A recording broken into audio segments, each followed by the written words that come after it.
Salut tout le monde, c'est Maureen, j'espère que vous allez bien. La semaine dernière, j'ai publié la vidéo présentant ma pile à lire pour le Pumpkin Autumn Challenge organisé par Guy Mosteri. Si vous n'avez pas encore vu cette vidéo, je vous mets le lien en description et je vous mettrai aussi un petit lien par là en fiche, vous n'aurez plus qu'à cliquer. Je vous ai présenté une grosse pile de livres que je veux lire, évidemment je ne lirai pas tous. Et pendant que je constituais cette pile à lire, pendant que je faisais des tours dans ma bibliothèque, j'ai découvert plein de livres que j'avais lus et qui entrent également dans ce challenge et j'avais envie de vous les conseiller, j'avais envie de vous faire d'autres recommandations pour peut-être vous donner d'autres idées pour que vous constituiez à votre tour votre pile de livres. Dans cette vidéo, vous allez à nouveau voir défiler une vingtaine de titres, je vais pas vous en parler très longuement. En revanche, vous pouvez être certain que si je vous les montre aujourd'hui, c'est parce que, de une, je les ai déjà lus, et que, à mon avis, ils ont un intérêt, ils m'ont beaucoup plu, ou alors ils ont vraiment quelque chose en plus qui mérite toute votre attention. Alors je fais comme la semaine dernière, dans la vidéo pile à lire du Pumpkin Autumn Challenge, je reviens sur chaque menu, sur chaque sous-catégorie et je vous montre les livres qui correspondent. Pour le premier menu qui s'appelle Automne frissonnant et pour la première sous-catégorie, tu n'en reviendras pas, on parle d'angoisse, d'horreur, d'épouvante, de thriller, de policier et de vampire. Tout de suite, moi j'ai pensé à ces deux titres-là. Entretien avec un vampire de Anne Rice aux éditions Fleuve Noir et De fièvre et de sang de Sir Cédric aux éditions Le Pré au Clair. Pour Entretien avec un vampire, vous avez peut-être vu l'adaptation qui a été faite au cinéma, qui est une très bonne adaptation à mon avis. Le livre est très sympa également. En revanche, attendez-vous à un style, à une plume assez dense. Quand on dit vampire, on pense généralement souvent à Anne Rice. Si vous n'avez pas lu encore cette autrice, si vous n'avez pas lu cette série, vous pouvez commencer par celui-là qui est le premier de la série Les Chroniques des Vampires et qui vaut le détour à mon avis. Il me semble que quand on lui pose la question, Sir Cédric cite souvent Anne Rice justement et Stephen King dans les auteurs qu'il apprécie et dont il s'est inspiré lui-même pour écrire. De fièvre et de sang, c'est du thriller un petit peu fantastique avec une touche de surnaturel, je ne peux pas vous en dire plus. En tout cas, y a de l'horreur, il y a du glauque et c'est plutôt haletant, plutôt bien écrit. Je pense que c'est le premier Sir Cédric que j'ai lu, j'en ai lu pas mal d'autres depuis. Et c'est un Sir Cédric qui est assez efficace à mon avis, en tout cas qui est assez représentatif du genre de l'auteur, même si celui-ci a évolué ces dernières années et qu'il vient de plus en plus du côté du thriller classique avec de moins en moins de surnaturel. Mais bref, dans ses débuts, celui-là est très très bon. La deuxième sous-catégorie de ce premier menu, c'est les Os, ou les O-E-A-U-X de David Jones. On parle de piraterie, mer et océan, bayou, vaudou, fantôme. Je vous disais dans l'autre vidéo justement que j'avais peiné à trouver des livres dans ma pile à lire, puisque j'avais lu plusieurs livres sur le sujet en tout cas de la piraterie des mers et des océans, et je vais vous les montrer tout de suite. Le premier titre auquel je pense quand on me dit piraterie, c'est L'île au trésor de Stevenson. Moi j'ai une édition Rencontre qui date de 1968, voilà, des éditions achetées pour des poignées d'euros en vide-grenier quand je faisais les vides-greniers. L'île au trésor, c'est un classique de la littérature dite jeunesse, quand même avec une écriture assez dense puisque c'est quand même un classique du 19e siècle. J'avais beaucoup aimé quand je l'ai lu il y a quelques mois, années, il n'y a pas si longtemps que ça. Justement en août-septembre, je dirais il y a 2 ou 3 ans. Je me souviens de passages peut-être un petit peu longués et du fait que, effectivement, si j'avais lu ce livre quand j'étais ado, j'aurais peut-être encore plus accroché. Là, adulte, il m'a manqué un petit peu de magie, la magie qu'on peut ressentir quand on est enfant et qu'on lit un livre sur les pirates. Et en voyant la description mer et océan, j'ai aussi tout de suite pensé à Pêcheurs d'Islande de Pierre Loti, aux éditions Maxi Poche, classique français. Alors là, je l'ai lu il y a pas mal de temps, j'ai plus trop de souvenirs de cette lecture, mais je me souviens que j'avais apprécié cette description de la vie d'un marin. C'est une histoire d'amour aussi, mais une histoire d'amour tragique. D'ailleurs la quatrième de couverture nous dit que toute l'œuvre de Loti, c'est la mer avec son mystère et sa mélancolie et ses soudaines violences. Troisième sous-catégorie de ce menu, les freaks c'est chic, on parle de monstres, de différence, d'altérité, de cirque et d'étrangeté. J'ai trouvé 2 livres à vous présenter pour cette sous-catégorie, dont un que j'ai lu justement l'année dernière pour le Pumpkin Autumn Challenge 2018. Il s'agit de Tragique Circus de Cécile Guillot et Mathieu Guibé aux éditions du Chat Noir. On peut pas être plus dans l'univers du cirque et des freaks, on suit surtout une jeune héroïne qui s'appelle Catalina, qui est diseuse de bonne aventure, qui va entrer dans un nouveau cirque, dans une nouvelle troupe, et qui va découvrir beaucoup de secrets dans cette troupe, dans ce clan. Je ne vous en dis pas plus, c'est plein de mystères, c'est assez tragique, assez dur, et j'avais beaucoup aimé l'écriture à quatre mains de Cécile Guillot et Mathieu Guibé, beaucoup de sensibilité. Le deuxième titre que je vous conseille vraiment très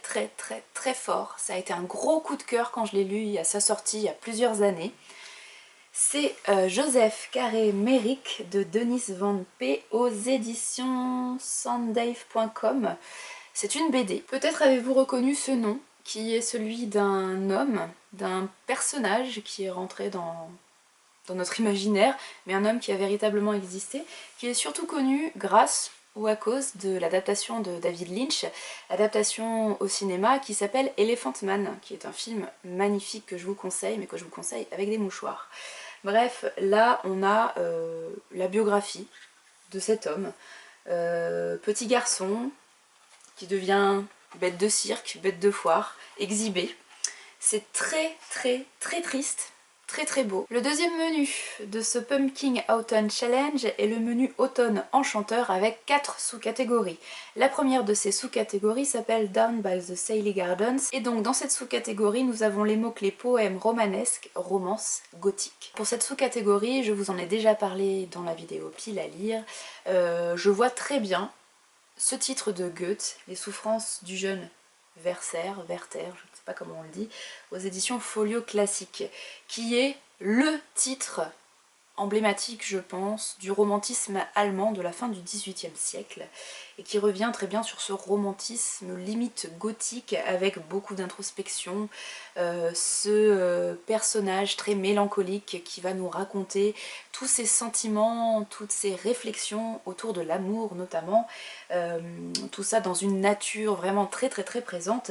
Et je vous parlais aussi, je faisais également référence dans l'autre vidéo au tableau de Caspar David Friedrich, qui est le peintre allemand également emblématique du romantisme, et bah, les deux font bien la paire puisque justement ici on a un des tableaux de Caspar David Friedrich. C'est classique, c'est sous la forme de journal, c'est très grandiloquent, c'est très mélancolique, introspectif, il faut aimer, hein.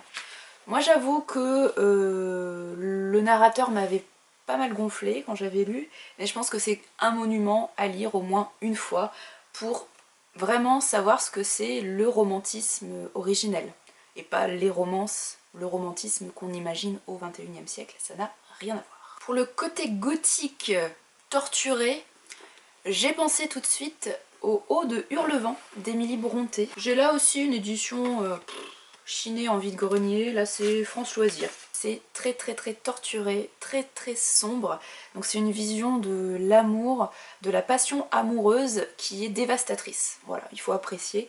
Pour le coup, entre Goethe et Émilie Brontë, je choisis largement Émilie Brontë. Deuxième sous-catégorie de cet automne enchanteur, Mon voisin le Kodama.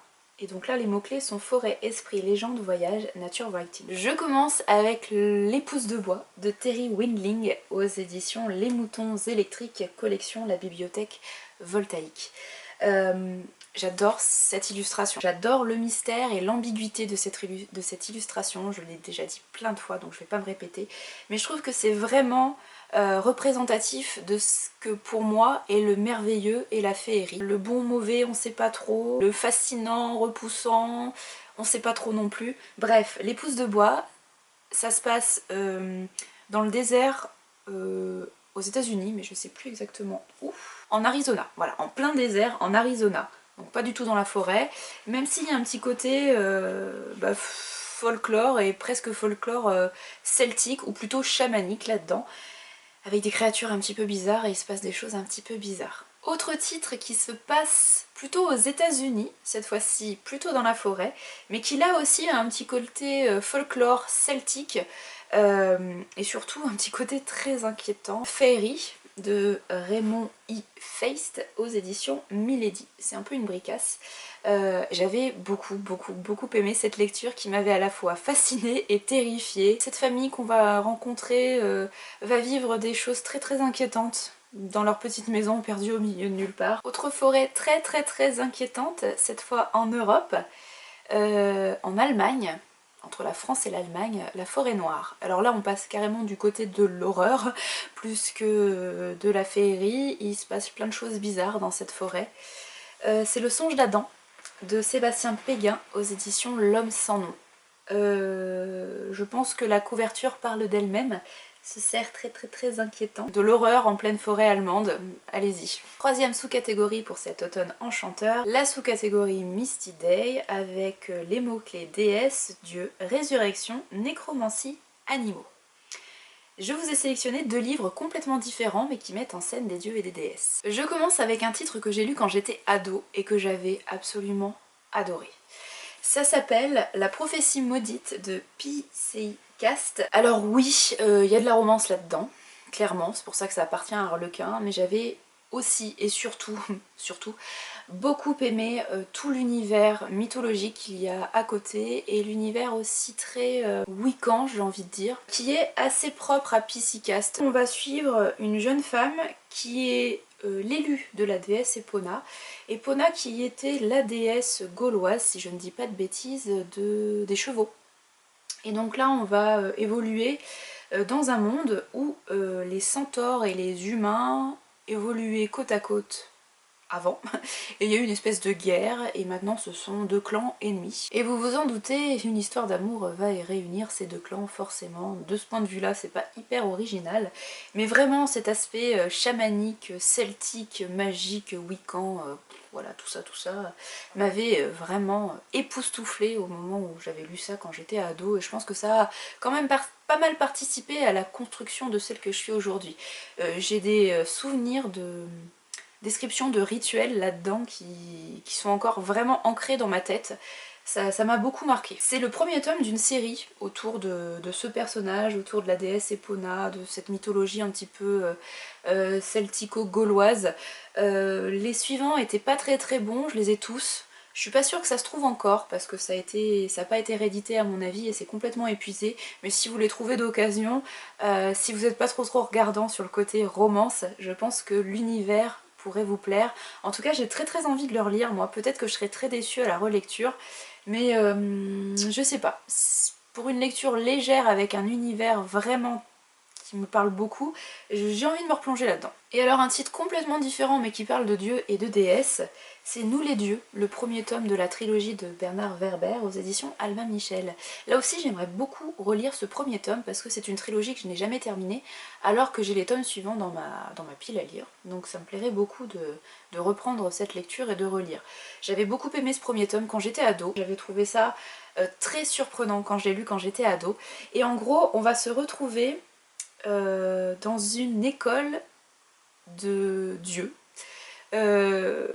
Comme si les dieux jouaient aux Sims avec les humains qui sont des pions, voilà, dans les mains des dieux. Et enfin, dernière sous-catégorie de ce menu automne enchanteur, prenez garde aux souliers pointus, et on parle de sorcières, sorciers et de féminisme. Je vous ai sorti 2 titres, 2 premiers tomes de série, de duologie ou de trilogie, que j'ai vraiment beaucoup aimé et qui parlent de sorcières et qui sont un petit peu féministes aussi, plutôt pour la jeunesse. Premier tome de la duologie Les Herbes de la Lune de Anne-Laure aux éditions du Chat Noir, qui est très doux et aussi un petit peu mystérieux, un petit peu quête identitaire et empreint d'une certaine wiccanité celtique.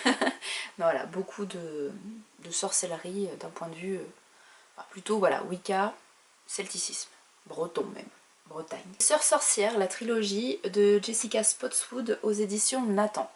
J'ai pas lu grand chose de très bon chez Nathan, je trouve que généralement c'est trop jeunesse et trop en surface, mais pour le coup la trilogie Sœur sorcière m'a emballée du début à la fin.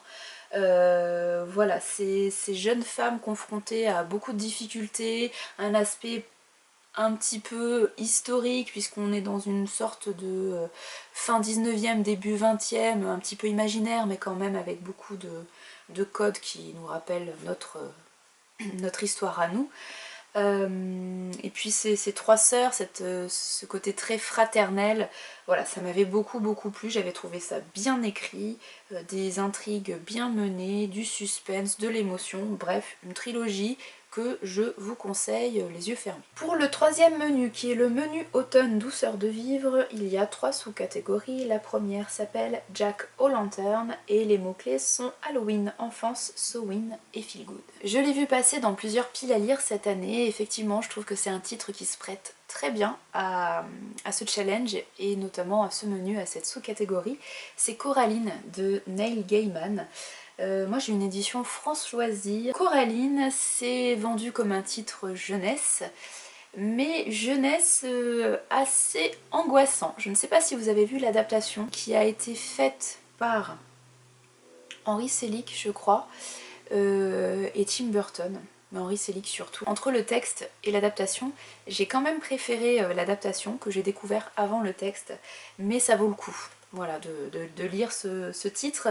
Jeunesse, mais pas trop quand même. Et l'autre titre qui entre très très bien dans ce Pumpkin Autumn Challenge et qui est souvent cité, notamment dans cette sous-catégorie, puisque ça se passe la nuit d'Halloween. Vous pouvez aussi choisir ce titre pour la sous-catégorie qui a un rapport avec le cirque, puisque ça se passe aussi dans un cirque avec des freaks. C'est Le Carnaval au Corbeau, le premier tome de Anselme Hochecorne aux éditions du Chat Noir.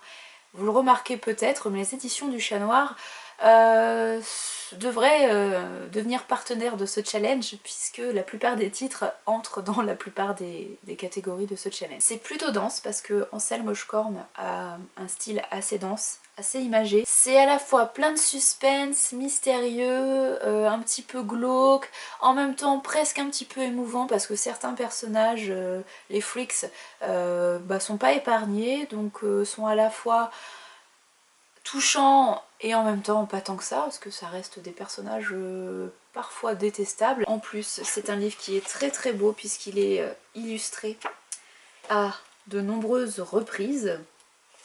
Voilà, évidemment je vous dis ça et je tombe sur aucune illustration, mais il y en a plein. Pour la deuxième sous-catégorie qui s'appelle L'autre mère, on a les mots-clés famille, amitié, faux semblant, illusion. Là je vous ai choisi plusieurs titres sur l'amitié, comme j'ai pu le faire dans ma pile à lire. Je vous ai choisi Nos et moi de Delphine de Vigan aux éditions du Livre de Poche, qui est l'histoire d'une amitié entre deux jeunes filles, deux adolescentes, une qui est surdouée, qui s'appelle Lou, et qui va rencontrer No, qui est une jeune fille SDF. Et toutes les deux vont se lier d'amitié et vont découvrir la vie de l'autre et vont se nourrir de la vie de l'autre pour pouvoir évoluer. Voilà, c'est une très belle histoire et j'avais trouvé ça très très bien écrit, très émouvant. J'ai jamais rien lu d'autre de Delphine de Vigan, qui est souvent dans la rentrée littéraire pourtant, et qui pourtant a écrit d'autres titres qui apparemment sont très très bons et qui je pense me plairaient beaucoup. Il faudrait que je me penche là-dessus. L'autre titre qui a été un énorme coup de cœur et dont je vous ai déjà parlé à de nombreuses reprises, c'est Mon traître de Sorge Chalandon aux éditions du Livre de Poche, qui est là aussi une histoire d'amitié trahie, d'où le titre, dans un contexte historique qui m'est très très cher, que j'aime énormément, qui est le conflit nord-irlandais. Voilà, ça se passe en Irlande, et c'est l'histoire d'amitié entre un Français qui va découvrir l'histoire du pays à travers les yeux, à travers l'amitié d'un combattant irlandais de l'IRA, qui, on va s'en rendre compte des années et des années après, a en fait trahi son pays, trahi la cause irlandaise et peut-être trahi son amitié avec ce Français. Et c'est la question qui se cache derrière Mon traître. Dernière sous-catégorie de ce troisième menu, sous-catégorie qui s'appelle un cinnamon roll et un chai latte à emporter s'il vous plaît. Là il s'agit de lire une nouvelle ou un recueil de nouvelles. Saison païenne, une anthologie présentée par les enfants de Valpurgis aux éditions du Chat Noir, encore. Donc là c'est un recueil qui rassemble 8 nouvelles de 8 auteurs différents autour des 8 fêtes païennes que sont Samhain, Beltane pour les plus connus, etc. Vous pouvez vous contenter de lire celle qui est dédiée à Samhain, donc à Halloween, qui est la première du recueil. L'autre recueil de nouvelles, cette fois écrit par une seule et même personne, une seule et même autrice, qui est Valérie Simon. C'est le recueil Cœur à corps aux éditions Bragelonne, collection Snark. Là, il y a des nouvelles très différentes les unes des autres. J'en ai de très très bons souvenirs, notamment, enfin très bons, je sais pas si c'est le mot, mais notamment celle qui met en scène un chat pas très sympa. C'est une nouvelle un petit peu horrifique qui aurait pu me donner des cauchemars, que j'ai lu juste avant d'adopter mon chat. Ça aurait pu me dissuader. Des nouvelles très différentes, mais la plupart étaient très très bonnes, si je me souviens bien, très très bien écrites. Le quatrième et dernier menu, Automne astral, et ses 3 dernières sous-catégories. La première étant You're Just As Sane As I Am, et les mots-clés sont lune, étoile, espace, astronomie, astrologie, clairvoyance. Il me semble que là j'ai sorti 3 livres. 2 de ces 3 livres ne sont pas imaginaires, sont plutôt jeunesse. Hop, voilà, ce sont ceux-là. Le premier qui est un recueil de contes, Les Contes de la Lune de Elisabeth Delaigle aux éditions Percé. Un très très court recueil qui tourne autour de la Lune, de toutes les légendes et de tous les mystères qu'il peut y avoir autour de celle-ci. Les histoires m'avaient beaucoup plu et je pense que c'est vraiment idéal pour les petits. Ça peut vraiment être des petites histoires à lire chaque soir. Le recueil est en plus illustré à chaque fois par une ou plusieurs illustrations. Hop. Autre lecture qui m'a beaucoup marquée, qui est une des lectures qui m'a forgée en tant que lectrice, c'est Un pingouin sous les étoiles de Jack Landreau Valabrègue aux éditions Hachette, collection Vertige Coup de foudre. J'ai lu ça quand j'étais pré-ado et je l'ai relu il n'y a pas très très longtemps, il y a quelques années, avec toujours la même émotion.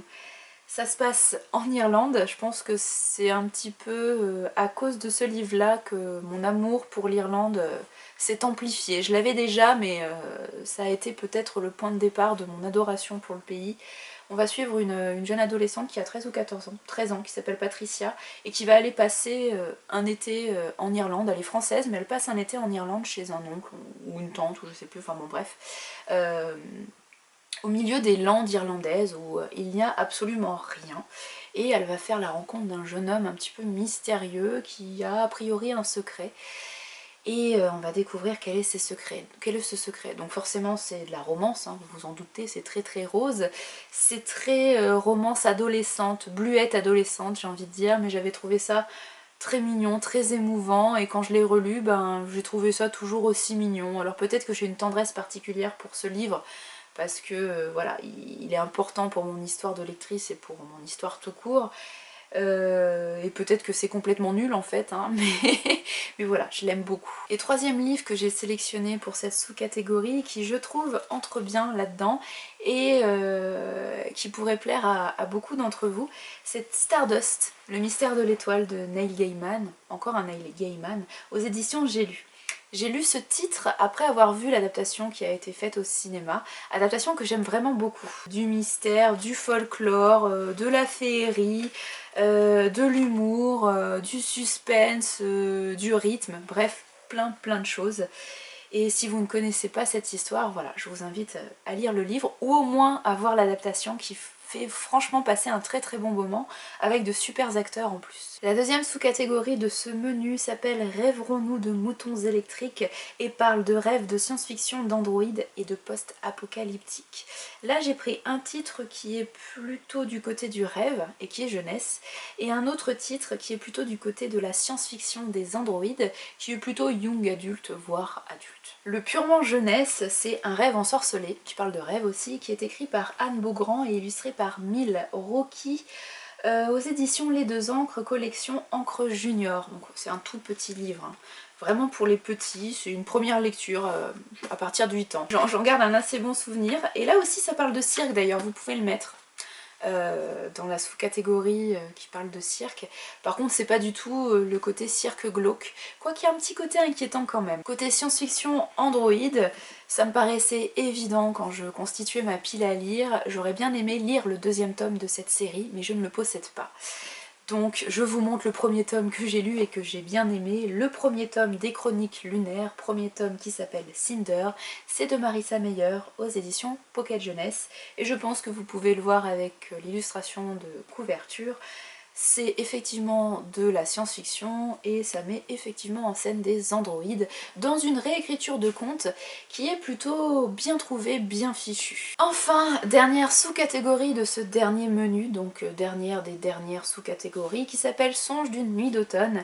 Et pour cette sous-catégorie, il faut trouver un livre qui a la couverture aux couleurs de la nuit, donc bleu, violet, mauve. Et alors là, on ne m'arrêtait plus puisque j'ai sorti 3 ou 4 livres. 4 livres pour cette sous-catégorie. 4 livres que j'ai bien aimés et que vous pouvez aussi sélectionner, à mon avis, dans d'autres sous-catégories dans ce challenge. Ce sont des livres qui se prêtent bien au Pumpkin Autumn Challenge, à mon avis. Comme un conte de Graham Joyce aux éditions Brajlon, collection L'Autre, qui parle de féerie, qui parle de fantastique, mais il y a un petit côté aussi thriller psychologique. Je crois que je l'ai lu l'année dernière justement pour le Pumpkin Autumn Challenge et j'avais vraiment beaucoup aimé. Vous pouvez aussi l'intégrer du côté de la forêt. On va suivre une jeune fille qui disparaît alors qu'elle a 16 ans et qui réapparaît 20 ans plus tard. Elle frappe à la porte de chez ses parents et physiquement elle n'a pas trop changé et elle va raconter quelque chose d'assez extraordinaire. Elle va dire que elle n'a pas disparu 20 ans, elle a disparu quelques semaines, quelques mois à peine. Elle était avec les fées et elle a vécu des choses extraordinaires. Et l'autre pendant de l'histoire, c'est un psychologue qui va nous le raconter, le psychologue qui suit cette jeune fille, qui va raconter qu'en fait pendant 20 ans elle a été dans un endroit beaucoup plus inquiétant et que justement elle nous raconte cette histoire un petit peu féerique pour cacher tout ce qu'elle a pu vivre de très inquiétant. Voilà, on est dans le doute pendant tout le long du roman. J'avais aussi envie de vous parler du premier tome de Mercy Thompson, qui est une saga que j'aime vraiment beaucoup. C'est une des seules sagas Beatlit que j'ai bien aimée. D'ailleurs, il faudrait que je la poursuive parce que je crois que je me suis arrêtée au 5e ou 6e tome. Je vous présente le premier tome qui s'appelle L'Appel de la Lune. Donc que vous pouvez intégrer dans la sous-catégorie qui parle des astres et de la lune, mais que vous pouvez aussi intégré dans la sous-catégorie qui parle d'animaux, de métamorphose, de dualité, puisque Mercy Thompson, l'héroïne, est une changeuse, elle se transforme en coyote et on va parler de loup-garou, mais aussi de vampires, on va aussi croiser des féeries, enfin bon bref, de la bitlite avec plein de créatures merveilleuse, fantastique. Je voulais aussi vous présenter Ce que murmure la mer de Claire Carabas aux éditions Magic Mirror, qui est une réécriture de conte, qui est une réécriture de La Petite Sirène. Donc vous pouvez également l'intégrer dans la sous-catégorie mer-océan. C'est une réécriture que j'ai trouvée très sensible, très bien écrite et très émouvante. Et enfin, je ne pouvais pas ne pas vous montrer le livre qui donne le nom à cette sous-catégorie, qui est le premier tome du Songe d'une nuit d'automne. Premier tome qui s'appelle La 9e nuit et qui est écrit par Leslie Livingstone aux éditions Panini Books Collection Scarlett. C'est une série qui fait référence au Songe d'une nuit d'été de Shakespeare, la célèbre pièce de théâtre de Shakespeare qui met en scène Oberon et Titania, le roi et la reine des fées, dans le folklore celtique plutôt britannique. Voilà, c'est réécrit un petit peu, en tout cas c'est utilisé dans cette histoire qui met en avant la féerie, mais dans notre époque moderne, avec une héroïne qui a 17 ans et qui est comédienne. Voilà pour mes recommandations pour ce Pumpkin Autumn Challenge. J'espère qu'entre cette vidéo et la précédente qui vous présentait ma palle, vous avez trouvé une ou plusieurs idées de lecture pour ce Pumpkin Autumn Challenge. Vous avez des choses très différentes, des choses que j'ai vraiment adoré, ou en tout cas qui m'ont beaucoup marqué, donc que je ne peux que vous conseiller. Je vous souhaite de très bonnes lectures automnales, je vous dis à très bientôt, prenez soin de vous, salut et merci.